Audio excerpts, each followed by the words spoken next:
afternoon, everybody.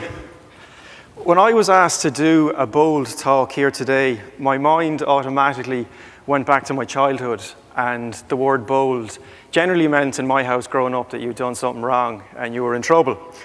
And I don't know what it's like here in the States, but mothers of my mother's generation seem to take a liking to a wooden spoon. So when you get a crack at one of these in the arse, you know you're in trouble. And sometimes that only got worse if you ever heard those words, "wait till your father gets home," then you knew you were really going to get it. But one of the things Mom used to always say to me was that there's no such thing as can't. And it used to drive me nuts. If I couldn't do my homework or I couldn't figure something out, I'd say, "Mom, I can't do this." "Paul, there's no such thing as can't." And it would just really annoy me. So fast forward 20 years, and are we working here? There we go. Fast forward 20 years or so, and I decided I wanted to row across the Atlantic. And when I told my mother, the first thing she said, "Paul, you can't do that. Don't be daft." I said, "Mom, there's no such thing as can't. Now drop the wooden spoon." So what I was going to try and do is to row from La Gomera in the Canary Islands and go 2,500 miles across the ocean to the Caribbean island of Antigua. And I did this with my rowing partner, Tori Holmes, who's Canadian. And one of the first things that I did when we decided we wanted to do this was I tracked down the only people in Ireland who had ever done this before. So they were two brothers, Eamon and Peter Kavanagh. And the first thing Eamon said to me was, he said, "Paul, this isn't going to be a question of how much ocean experience you have, and it's not going to be a question of how good a rower you have, it's going to be a question of how mentally tough you are." And I sort of winked at him and I said, "Eamon, I'm glad to hear that because I've never rowed and I've no ocean experience."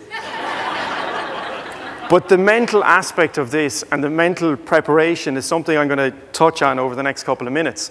So this is the rowing boat that we used. It was just under 24 feet long, and we would have rowed one at a time. So I would have rowed for 2 hours, and Tori would have rested, and then she would have jumped in for 2 hours, and I would have rested. So the simple logic was we'd keep the boat moving 24 hours a day. So you do 12 hours each of rowing. So I want to bring you out onto the Atlantic now, figuratively speaking, and just to give you an idea, what you're looking at here, this is footage from another boat. We couldn't afford a camera at the time. But this is what it's like when you get sort of swell, which isn't really big, massive swell, but it's coming against you. And the wind and basically the force of that, you can't row these boats into. So you'd be forced to throw out a sea anchor. And you can just see it coming off the bow of the boat there. It's just basically a big parachute that sort of holds your position and stops you from getting pushed backwards. So the first time this happened was we were stuck on anchor for 3 days because we went through 2 tropical storms. And the second time it was 6 days. So I've spoken about mindset. As I'm sure you can appreciate, it's really, really important to keep your mind, to keep your perspective, to keep your outlook in a certain place. A lot of people might say to me, "Oh, you must be really fit or it must be really physical." It's physical to an extent, but it's all up here. About 20 minutes after I took this photo, this big sort of wave picked the boat right up. It didn't capsize it, but it flipped it on its side. And it just crunched down on Tori, and I was in the cabin just dozing. And I just hear this loud thud, it's like a baseball bat. Tori got thrown off the oars and she bruised her ribs quite badly off the side of the gunnels, just on the side of the boat there. So I jumped out and I pulled her in, and she was quite upset and I was quite shaken as well. And I said, "Would you like a letter?" And she said, "Yeah, I'd love one." So what I'd done in advance of this, I contacted Tori's friends and family, and she'd done the same for me. And I said, I want you to write her a letter. Now the context under which I'm going to give it to her is if she's having a bad day and it's just meant to be a little bit of a pick-me-up. So I started reading this letter from her dad, and she stopped crying, and she, you could see she was coming around, and I thought, brilliant. However, as I read through the end of it, she sort of waved me and she said, "Paul, stop, I can't hear any more of it." And she was crying again. I thought, shite, this isn't great. And I think there was just too much emotion.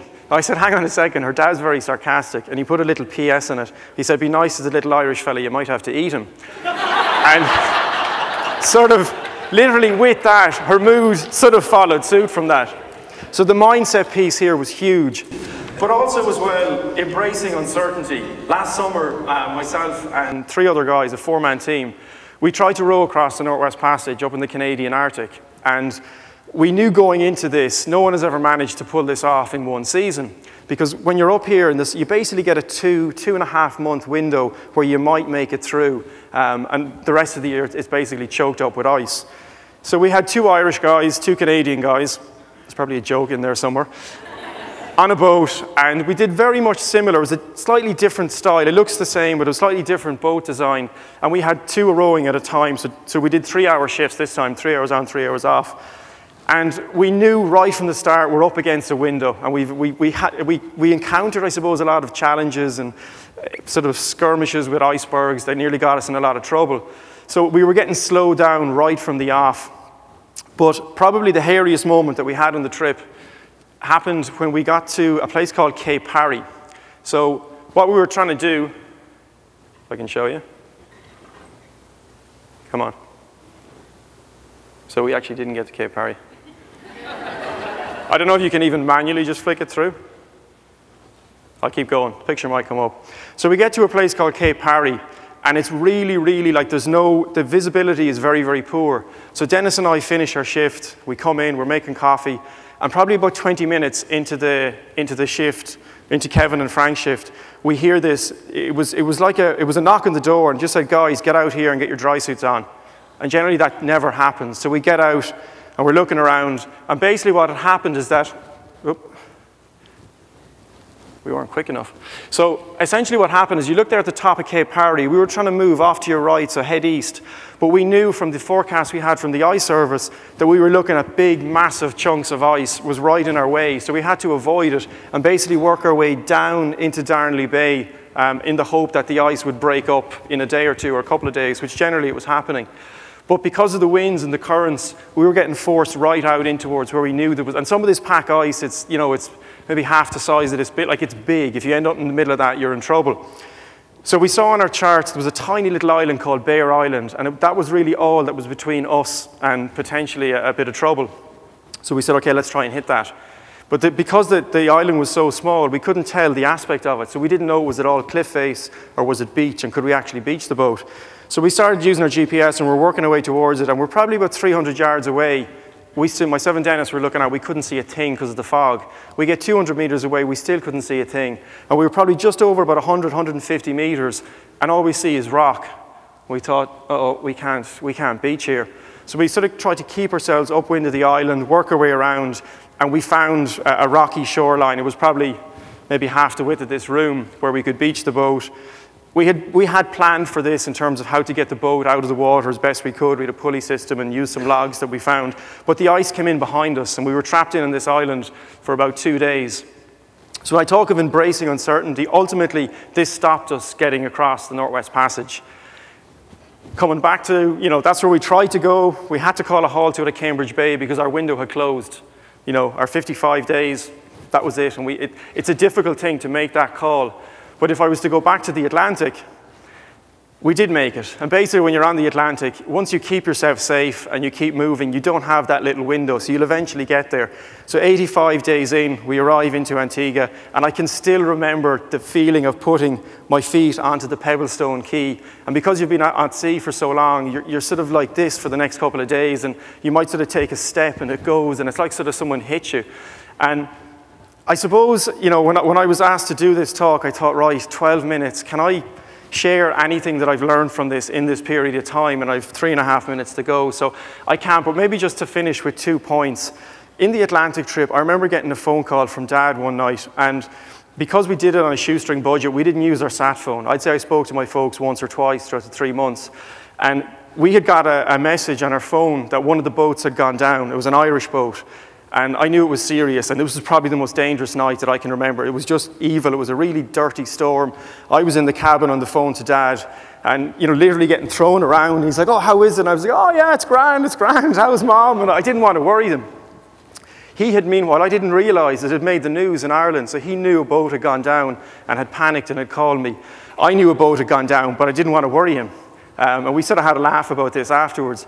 But when I look back on this, having this much time and space, I think we don't get that in the world now that a lot of us live in. So, the opportunity to close laptops, to shut off phones, to make time for, actually, you know what, I want to have some strategic thinking.